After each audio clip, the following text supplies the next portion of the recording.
శివుడికి హారతి ఇచ్చే కార్యక్రమం వచ్చేది ఇక్కడికి బ్యాక్కి హారతి దగ్గరికి వచ్చేది ఏమంటే నేను ఇందా చెప్పిన వాళ్ళు తప్ప వేరే వాళ్ళు ఎవరు కూడా హారతి దగ్గర ఉండొద్దు, దయించి వెనక్కి.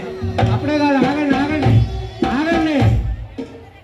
సోమవీర్రాజు గారు ఒకటి, మరి షర్మిలారెడ్డి గారు, కాంతి గారు ఒకటి చెప్తారు, జక్కపూడి విజయలక్ష్మి గారు కాదు, ఏది నంది ఏఎస్పీ మురళీకృష్ణ గారు కాదు, ఏమిటి దారి ఏమా అటు పక్కలు ఎగాలి కొంతమంది. రాజా నిలవచ్చు. ఏంటంటే గౌరవం